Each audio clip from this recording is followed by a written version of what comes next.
Bismillahirrahmanirrahim. Alhamdulillahirabbil alamin wassalatu wassalamu ala sayyidina Muhammadin wa ala alihi washabbihi ajmain. Subhanaka la ilma lana illa ma 'allamtana innaka antal alimul hakim. Qala rabbi shrah li sadri wa yassir li amri wahlul 'uqdatam min lisani yafqahu qawli. Nawaitu ta'alluma wa ta'lima li fa'idati wal istifada wa tadhakkur wa tadhkir wa naf'a wal intifa' wa tamassuk ala kitabillah wa sunnati rasulih wa du'a ila al-huda wa dalala ala al-khair. Ibtigha'a mardatihi wa qurbihi wa thawabihi subhanahu wa ta'ala. Qala al-musannif rahimahullahu ta'ala wa nafa'ala bihi wa bi ulumihi wa maddana bi asrarihi fid dharain amin. Akan kita lanjutkan membaca kitab Wasailul Wusul ila Syama'il Rasul. Pada pembahasan sebelumnya kita sudah membahas tentang cara Rasulullah minum, dan sekarang kita akan membahas tentang wadah yang dipakai Rasulullah untuk minum. Wa amma qadahu Rasulullah sallallahu alaihi wasallam faqad ruwiya an Sabit qala akhraja ilaina Anas bin Malik qadaha khashabin ghalidan mudhabbaban bihadidin. Diriwayatkan dari Sabit bahwasanya Sayyidina Anas itu pernah mengeluarkan wadah yang terbuat dari kayu yang kasar yang disambung dengan besi, ya ada sambungannya dengan besi.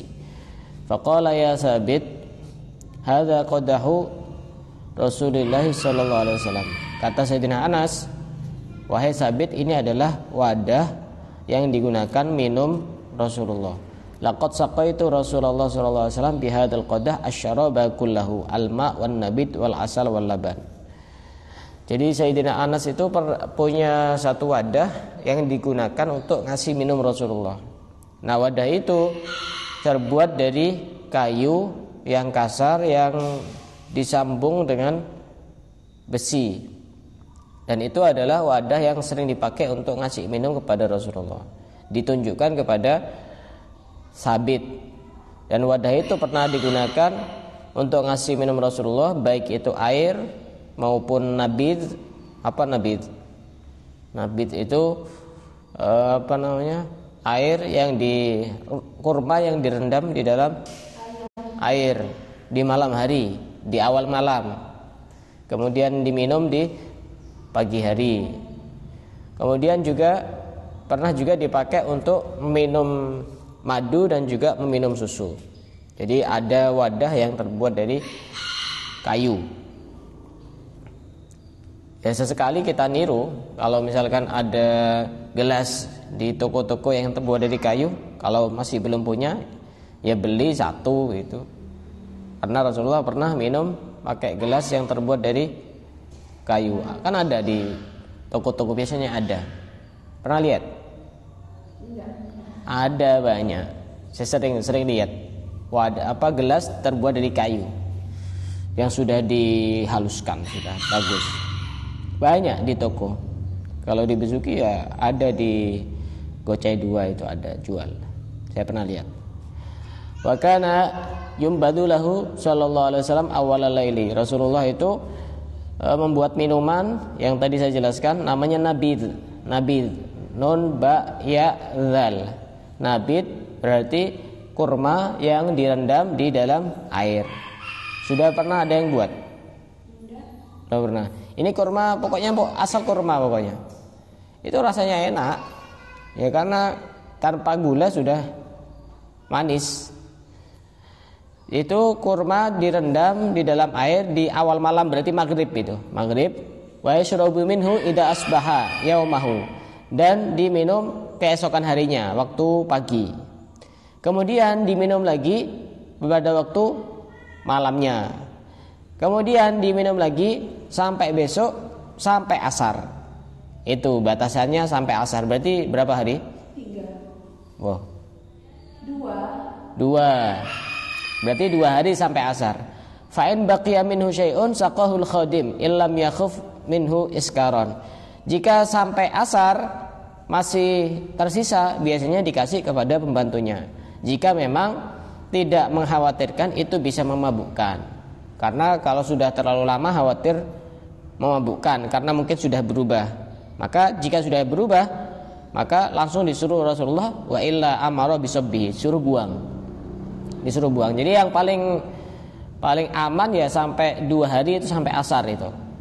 Sampai asar. Setelah itu kalau sekiranya masih layak untuk diminum dan tidak berubah dan sekiranya tidak memabukkan, boleh untuk diminum lagi. Wa huwa lahu naf'un 'adzimun fi ziyadatil quwwah. Di sini dijelaskan itu memiliki manfaat yang sangat besar, di antaranya untuk kekuatan. Itu orang itu menjadi semakin kuat, dan yang pasti dia dapat pahala karena niru sebagaimana apa yang dicontohkan oleh Rasulullah Shallallahu Alaihi Wasallam. Ya sesekali dicoba. Di sini juga banyak yang jual kurma. Murah, biasanya 10.000 sudah dapat itu biasanya. Satu mika yang kecil mungkin ya. Biasanya di bulan-bulan Ramadan banyak yang jual. Sekarang pun masih banyak yang jual di toko-toko, toko buku, 2 toko buku itu jual itu. Di toko-toko Arab juga jual biasanya. Paham caranya? Buat. Cuma disiapkan, makanya biar bisa diminum sampai besok. Ya kalau 1 gelas ya habis. Ya mungkin bisa dianukan seperti misalkan botol air mineral yang besar, itu masih ada kemungkinan masih bisa diminum besoknya, malamnya masih bisa. Tapi kalau 1 gelas ya habis. Dan itu bagusnya ditutup. Jadi ketika direndam itunya kurmanya ditutup. Karena kalau tidak ditutup itu hukumnya makruh, karena membuka satu wadah tanpa ada tutup itu hukumnya makruh. Khawatir ada kotorannya yang masuk, khawatir ada penyakit yang masuk. Wa indal Bukhari min hadisi Asim al-Ahwal qala ra'aitu qadahan nabiy sallallahu alaihi wasallam inda Anas bin Malik wa kana qadin sada'a fasalsalahu bi fiddah. Ini ada namanya Asim, itu pernah melihat wadah minum Nabi yang ada di rumahnya Sayyidina Anas bin Malik itu pecah, retak, kemudian disambung dengan perak. Maka di sini pun diperbolehkan karena ada kebutuhan. Dan itu wadahnya itu qadahun jayyidun aridun min nudor, yaitu wadah yang agak lebar, tidak memanjang. Dan itu terbuat dari kayu yang murni. Jadi wadahnya itu agak lebar tapi tidak memanjang. Wadah minumnya Rasulullah itu agak lebar tapi tidak memanjang. Dikatakan oleh Sayyidina Anas, laqad saqaitu Rasulullah sallallahu alaihi wasallam fi hadzal qadah aktsara min kadza wa kadza. Ini wadah sudah sering aku gunakan untuk ngasih minum kepada Rasulullah kesekian kalinya. Pokoknya sering kali digunakan untuk ngasih minum kepada Rasulullah.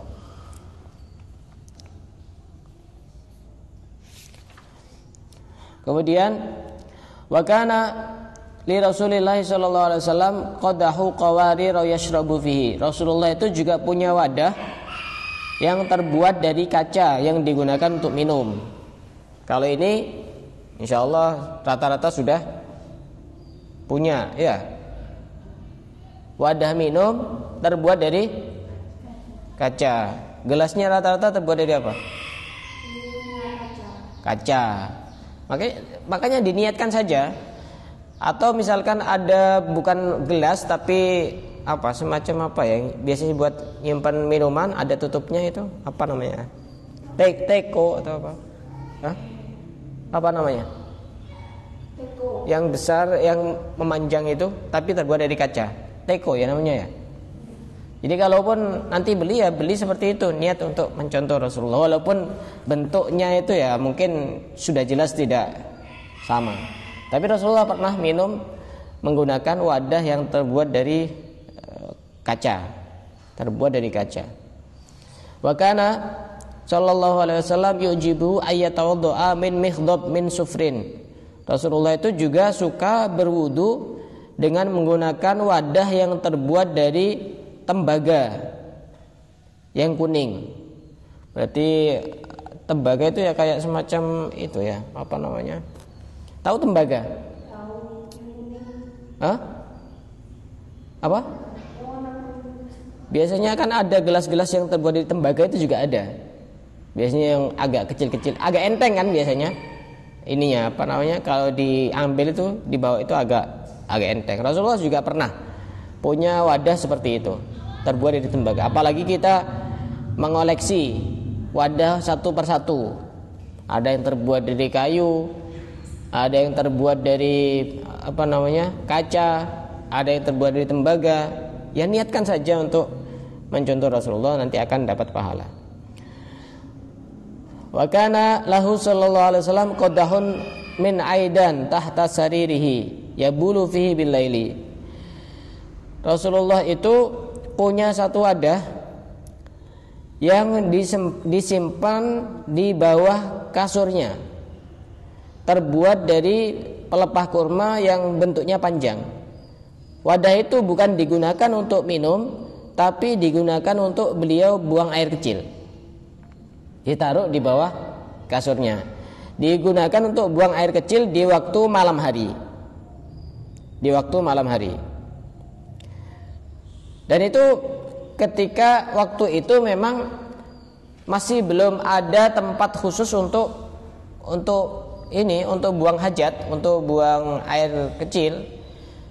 Juga ada alasan yang lain, bahwasanya Rasulullah itu nanti khawatir ada bahaya yang akan menimpa kepada beliau di waktu malam hari.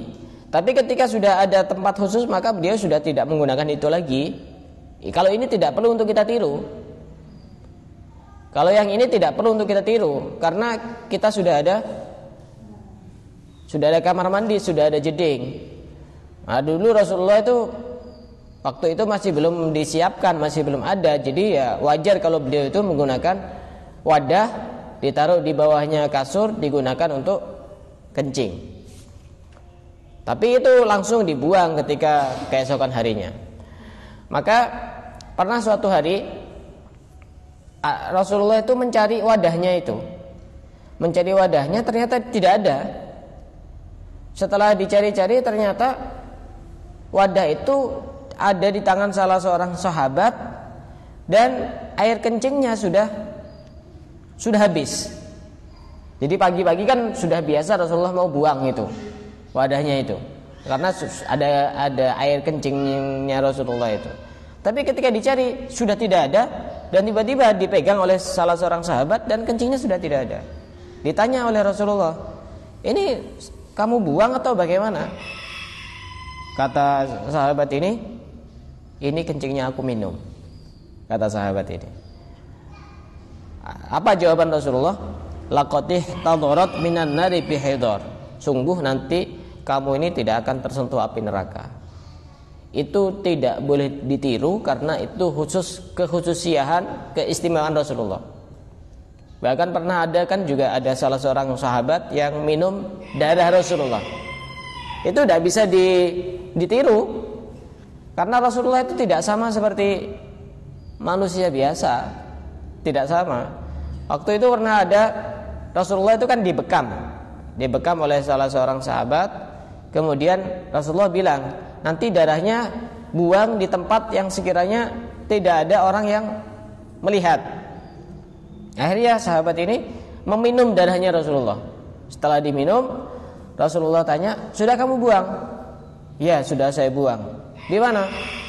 Saya masukkan ke dalam perut, karena ini tidak bisa dilihat oleh manusia. Apa jawaban Rasulullah? Apakah kemudian disalahkan? Tidak. Sungguh ini kamu tidak akan bisa disentuh oleh api neraka. Berarti orang-orang dulu itu bertabaruk itu bahkan sampai seperti itu. Kalau kita masih biasa-biasa saja tabaruknya itu, sampai seperti itu saja masih tidak dilarang oleh Rasulullah. Tapi seperti itu bukan kita mengambil kesimpulan bahwa meminum air kencing itu hukumnya boleh, ya enggak. Meminum darah itu hukumnya boleh, ya tidak.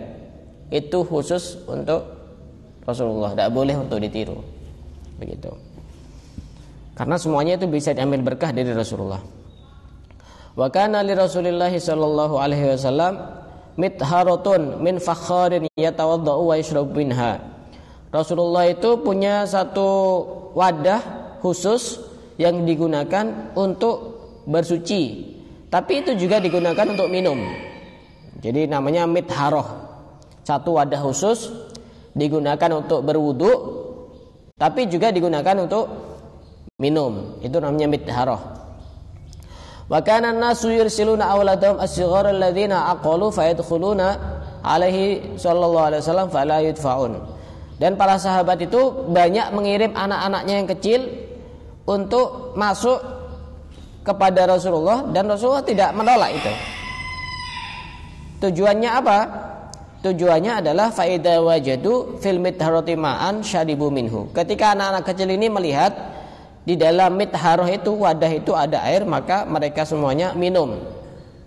Wa masahu ala wujuhihim, dan mengusap kepada wajahnya. Wa ajsamihim, dan kepada jasad-jasad mereka, kepada tubuhnya. Diusap ke wajahnya, diusap ke seluruh tubuhnya. Yabtaguna bidzalikal barakah. Mereka anak-anak kecil ini ingin mengharap keberkahan dari Rasulullah. Jadi kita itu sudah diajarkan tabarruk, ngambil berkah sudah sejak zaman dahulu. Nah itu sahabat itu. Kalau sahabat bodoh, ya tidak mungkin ngirim anaknya untuk minum dari wadah yang namanya mitharoh ini, dari wadahnya Rasulullah, kemudian setelah minum diusapkan ke wajahnya dan diusapkan ke seluruh tubuhnya untuk mengambil berkah. Berarti itu salah pada salah? Tidak salah. Karena mereka dan Rasulullah kan juga tidak melarang, dibiarkan saja. Jadi anak kecil sudah diajarkan untuk bertabarruk, mengambil berkah dari orang soleh. Wakana, tidak usah ragu-ragu. Kalau bertabarruk itu tidak usah ragu-ragu, sudah ada contohnya. Wa kana sallallahu alaihi wasallam idza shallal ghadata, Rasulullah itu ketika salat subuh, ja'ahu khadamu ahlil Madinah, datang orang yang bisa melayani di Madinah, bi aniyatihim fihal ma, dengan membawa wadah yang di dalamnya sudah ada airnya. Fama yu'ta bi ina'in illa ghamasa yadahu fihi. Maka Rasulullah itu ketika sudah datang wadahnya itu, beliau memasukkan tangannya ke wadah itu. Beliau memasukkan tangannya ke wadah itu. Bukan karena apa? Agar wadah itu menjadi berkah, karena pernah dimasuki tangan Rasulullah dan airnya juga menjadi berkah. Jadi seperti itu. Sahabat-sahabat dulu itu sudah mengajari kita untuk bertabarruk, mengambil berkah. Maka tidak usah khawatir, misalkan ada guru minum, kemudian bekas air minumnya diminum, itu bagian dari tabarruk. Mengusap-usap tempat yang pernah dipakai ibadah orang soleh itu juga bagian dari tabarruk, ambil berkah, dan itu tidak dilarang, tidak diharamkan. Justru banyak sahabat yang juga mencontohkan begitu. Paham? Tadi itu kan ada sahabat bawa wadah ketika beliau mau sholat subuh, ketika Rasulullah mau sholat subuh, ketika wadah itu sudah datang yang sudah ada airnya, maka tangannya Rasulullah dimasukkan di situ agar para sahabat bisa mengambil keberkahan dari wadah yang ada airnya itu. Kemudian yang berikutnya, wa kana sallallahu alaihi wasallam yab'asu ilal matahhir fayu'ta bil ma'i fayashrabahu. Rasulullah itu pernah ingin agar beliau itu dibawa ke satu tempat di mana di situ ada tempat yang biasa digunakan orang-orang untuk bersuci. Setelah Rasulullah itu nyampe di tempat itu, di wadah yang biasanya digunakan orang-orang untuk bersuci, Rasulullah meminum wadah itu. Yarju barakata aidil muslimin. Rasulullah mengharapkan keberkahan tangannya orang-orang Islam. Nah, ini justru Rasulullah yang menyontohkan sendiri. Jadi di daerah itu ada semacam matohir. Matohir itu satu tempat khusus yang digunakan untuk bersuci. Jadi di situ kan otomatis tangannya orang banyak yang menggunakan wadah itu. Dan Rasulullah itu pengen datang ke situ, kemudian minum agar mendapatkan keberkahan dari tangannya orang-orang soleh. Padahal Rasulullah itu adalah pimpinannya orang soleh. Nah, itu maka hal yang penting bahwa kita bertabaruk itu sudah tidak perlu diragukan lagi. Satu contoh yang lain ya, misalnya pas waktu kejadian Isra dan Mi'raj. Sebelum Rasulullah itu naik ke atas langit, Rasulullah itu diperintahkan Allah untuk mampir di beberapa tempat. Di antaranya Gunung Turi Sina. Kalau bahasa Arab Turi Saina. Itu gunung di mana Allah pernah berbincang-bincang dengan Nabi Musa. Rasulullah diperintahkan untuk singgah di situ dan sholat. Kemudian Rasulullah itu juga diperintahkan untuk singgah di satu tempat namanya Syajaratu satu pohon, saya lupa namanya. Kemarin saya baca. Satu pohon yang digunakan Nabi Musa untuk berteduh dari kejaran Fir'aun. Dan itu juga diperintahkan untuk bersinggah di situ dan sholat. Rasulullah itu juga diperintahkan untuk singgah di satu tempat namanya Baitul Lahmi, tempat kelahiran Nabi Isa. Kalau di versi Inggrisnya Bethlehem. Itu Rasulullah juga di situ. Dan juga Rasulullah diperintahkan untuk singgah di satu tempat namanya Darul Hijrah yang ada di Madinah. Di mana nanti Rasulullah itu hijrah di situ. Itu juga diperintahkan di situ untuk sholat. Jadi Allah pun memerintahkan Rasulullah untuk bertabaruk dengan atharus sholihin, dengan bekas-bekas orang-orang soleh. Makanya di dalam Al-Quran itu tentang Isra Mi'raj, Subhanalladzi asra bi 'abdihi lailan minal masjidil harami ilal masjidil aqsal ladzi barakna haulahu, yang diberkahi di sekelilingnya. Berarti kata barokah itu memang sudah ada di dalam Al-Quran. Kenapa kok berkah? Karena pernah ditempati orang-orang soleh untuk ibadah, untuk melakukan kebaikan. Makanya itu diambil satu pelajaran. Kalau kita pergi ke satu tempat, misalkan mau ke Surabaya, mau ke Pasuruan, mau ke Jember, mau ke Probolinggo, jangan sampai ditinggal untuk singgah di tempatnya orang soleh. Baik itu ketemu langsung dengan orang soleh, baik itu tempat ibadahnya, baik itu astanya. Karena ini dicontohkan Rasulullah. Rasulullah ketika mau perjalanan itu disuruh singgah. Kadang ada orang rekreasi tapi tidak ada acara ziarahnya. Ke Surabaya jauh-jauh cuma sekedar rekreasi, cuma sekedar refreshing. Ya ziarah ke Sunan Ampel, ke Pasuruan ada Kiai Hamid, atau kalau mau bertemu dengan orang yang masih hidup, ada banyak ulama di sana, ada Habib Taufik bin Abdul Qadir As-Segaf, ada keluarga-keluarga dari para kiai yang punya pondok-pondok besar di Pasuruan, banyak. Dan itu memang anjurannya seperti itu, agar kita itu juga mendapatkan keberkahan dan hati kita itu bersambung dengan orang-orang soleh, sehingga kita ada benih-benih untuk bisa lebih kuat mencintai kepada orang-orang soleh. Itu terkait dengan wadah yang dipakai Rasulullah untuk minum, dan juga wadah yang dipakai Rasulullah untuk buang air kecil. Tapi yang untuk buang air kecil tidak usah ditiru, karena waktu itu Rasulullah masih belum ada jeding. Tapi setelah ada, Rasulullah tidak pakai itu lagi. Tidak usah ditiru. Nanti khawatir ngajinya separuh-separuh. Separuhnya ngelamun, separuhnya ini. Oh, Rasulullah punya tempat wadah yang ditaruh di bawah kasur. Kalau malam-malam pengen buang air kecil, Rasulullah di situ. Iya, tapi ya harus lengkap itu pemahaman itu.